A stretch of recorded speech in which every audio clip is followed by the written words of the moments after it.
Vida no Campo, capítulo 3. Um apelo aos pais. Conservar os filhos longe da iniquidade. Nenhuma vantagem temporal tente os pais a negligenciar o preparo dos filhos. Sempre que possível, é dever dos pais fazer casa no campo para os filhos. As crianças e os jovens devem ser cuidadosamente guardados. Devem ser conservados, afastados dos focos da iniquidade que se encontram em nossas cidades. Sejam rodeados pela influência de um lar verdadeiramente cristão, um lar onde Cristo habita. Antes que sobrevenha o dilúvio do açoite. Antes que passe o dilúvio do açoite sobre os habitantes da terra, o Senhor chama todos quantos são deveras israelitas a que se preparem para esse acontecimento. Ele envia aos pais o grito de advertência: recolhei vossos filhos em vossa própria casa. Afastai-vos dos que desrespeitam os mandamentos de Deus, que ensinam e praticam o mal. Saí o mais depressa possível das grandes cidades. Estabelecei escolas paroquiais. Dai a vossos filhos a palavra de Deus como fundamento de toda a sua educação. Pelo Senhor me é ordenado que advirta nosso povo de que não corra em massa para as cidades para arranjar um lar para suas famílias. Aos pais e às mães é-me ordenado dizer: não deixeis de transmitir aos vossos filhos vosso sistema de vida. A salvação dos filhos ou o conforto. Não mais sejam os filhos expostos às tentações das cidades maduras para a destruição. O Senhor tem nos enviado advertência e conselho para que saiamos das cidades. Então não façamos mais investimentos nas cidades. Pais e mães, como apreciais a alma de vossos filhos? Estais preparando os membros de vossas famílias para a transladação para as cortes celestiais? Vós os estáis preparando para se tornarem membros da família real, filhos do Rei Celestial? Que aproveita ao homem ganhar o mundo inteiro se perder a sua alma? Como se compararão a facilidade, o conforto e a conveniência com o valor da alma de vossos filhos? Lugares retirados, onde obter as qualidades cristãs. Não há uma família em 100 que se tenha beneficiado física, mental ou espiritualmente por residir na cidade. Fé, amor, esperança, felicidade podem ser muito melhor alcançados em lugares afastados, onde haja campos, montanhas e árvores. Tirai vossos filhos do cenário e sons da cidade, para longe do ruído de veículos, e sua mente se tornará mais saudável. Será mais fácil levar-lhes ao coração a verdade da palavra de Deus.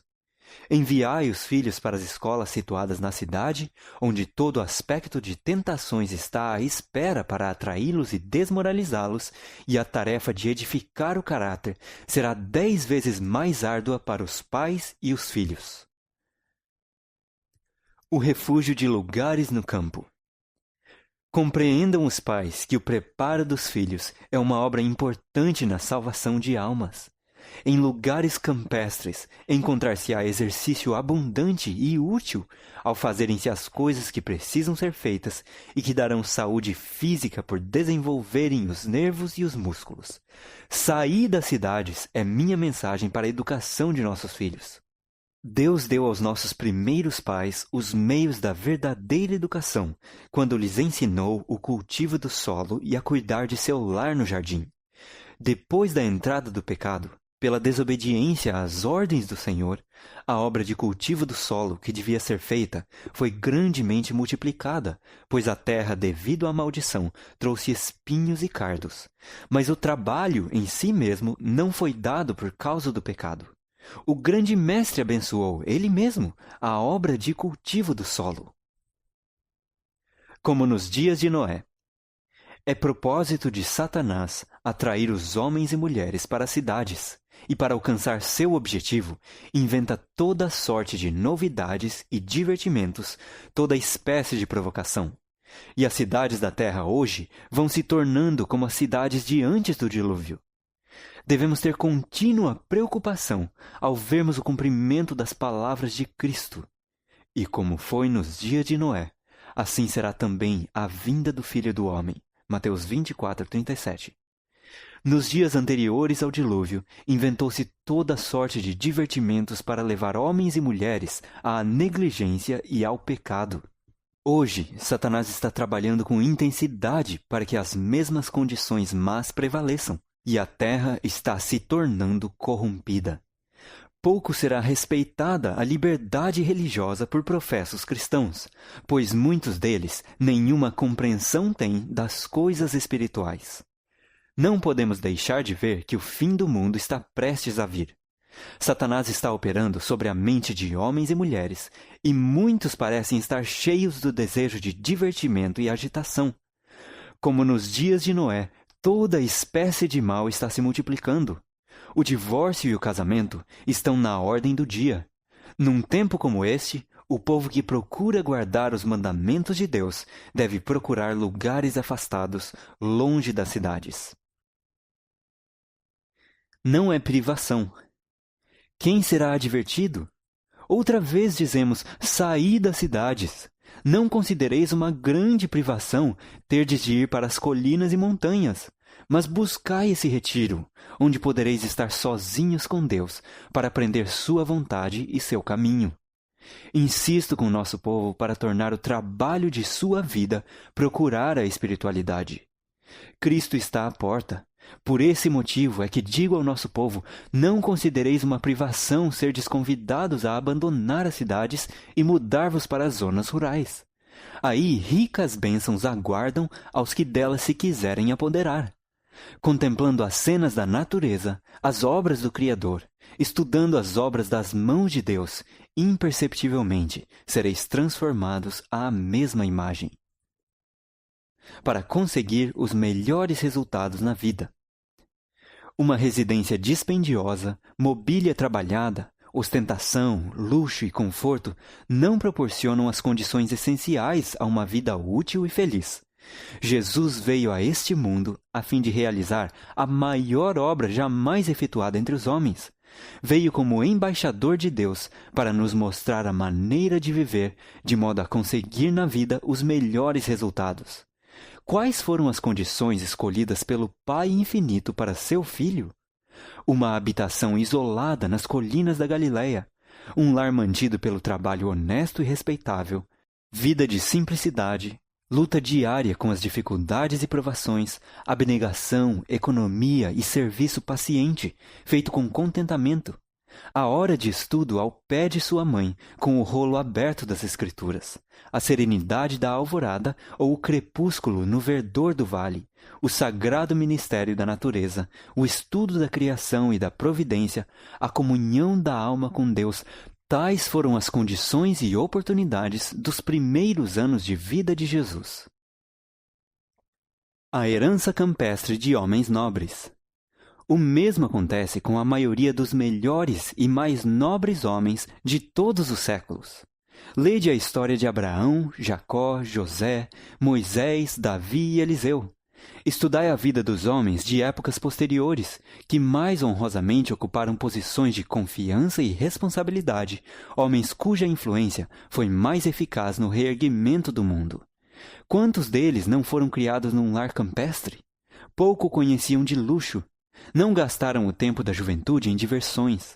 Muitos deles foram obrigados a lutar com a pobreza e privações. Aprenderam primeiramente a trabalhar, e sua vida ativa ao ar livre deu-lhes elasticidade e vigor a todas as faculdades. Forçados a contar unicamente com os próprios recursos, aprenderam a combater as dificuldades, a vencer os obstáculos e adquirirem ânimo e perseverança. Abrigados, por assim dizer, das más companhias, satisfaziam-se com os prazeres naturais, com uma camaradagem sã. Eram simples nos gostos e de hábitos moderados. Regiam-se por princípios e cresciam puros, robustos e leais. Ao terem que dedicar-se a um meio de vida, levavam para esse trabalho vigor físico e mental, boa disposição de espírito, capacidade de conceber e executar planos e firmeza para resistir ao mal, o que os tornava no mundo uma força positiva para o bem. Melhor do que a riqueza. A melhor de todas as heranças que podeis legar a vossos filhos é o dom de um corpo sadio, mente sã e caráter nobre. Os que compreendem o que constitui o verdadeiro êxito da vida serão sábios em boa hora. Ao escolherem um lar, terão em vista os bens mais preciosos da vida. Em vez de morar onde só se podem ver as obras dos homens, onde o que se vê e ouve frequentemente sugere pensamentos maus, onde a balbúrdia e a confusão produzem fadiga e desassossego, ide para um lugar onde possais contemplar as obras de Deus. Buscai tranquilidade de espírito na beleza, quietude e paz da natureza. Descanse o olhar nos campos verdejantes, nos bosques e colinas. Erguei os olhos ao céu azul, não obscurecido pelo pó e fumaça das cidades, e aspirai o ar celeste e revigorador. Ide para um lugar onde, separados das diversões e extravagâncias da vida da cidade, possais ser companheiros para vossos filhos, ensinando-os a conhecer a Deus mediante suas obras e preparando-os para uma vida íntegra e útil. Benefícios da vida ativa ao ar livre. Seria bom para vós pordes de lado os cuidados que vos deixam perplexos e procurardes um retiro no campo, onde não há uma influência tão forte para corromper a moral dos jovens. Verdade é que nunca estaríeis inteiramente livre dos aborrecimentos e embaraçadores cuidados do campo, mas ali evitaríeis muitos males e fecharíeis a porta a um dilúvio de tentações que ameaçam dominar a mente de vossos filhos. Eles precisam de ocupação e variação. A monotonia do seu lar torna-os desassossegados e impertinentes, e têm contraído o hábito de se misturarem com os meninos viciados da cidade, obtendo assim uma educação de rua.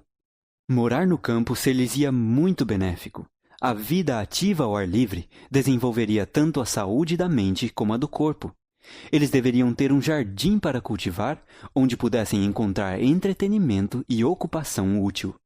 O arranjo de plantas e flores contribui para o desenvolvimento do gosto e do juízo, ao mesmo tempo que a familiarização com as úteis e belas criações divinas exerce sobre a mente uma influência aperfeiçoadora e enobrecedora, dirigindo-a para o Autor e Senhor de tudo. Não esperar milagres para desfazer os erros. Olho para estas flores e cada vez que as vejo penso no Éden. São uma expressão do amor de Deus por nós. Assim nos dá Ele, neste mundo, uma pequena prova do Éden. Quer que nos deleitemos nas belas coisas de sua criação e que nelas vejamos uma expressão do que Ele deseja fazer em nosso favor. Ele quer que vivamos num lugar em que possamos ter bastante espaço. Seu povo não se deve apinhar nas cidades. Quer que eles tirem sua família das cidades, para que melhor se possam preparar para a vida eterna. Dentro em breve terão de abandonar as cidades.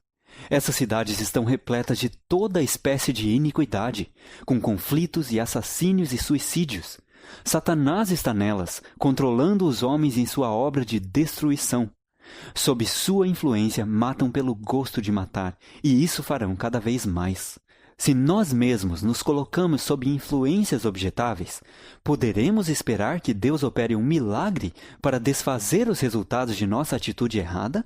De maneira nenhuma. Saí das cidades o mais depressa possível e comprai um pequeno espaço de terra, onde possais ter um jardim, em que vossos filhos possam ver as flores crescerem e delas aprenderem lições de simplicidade e pureza.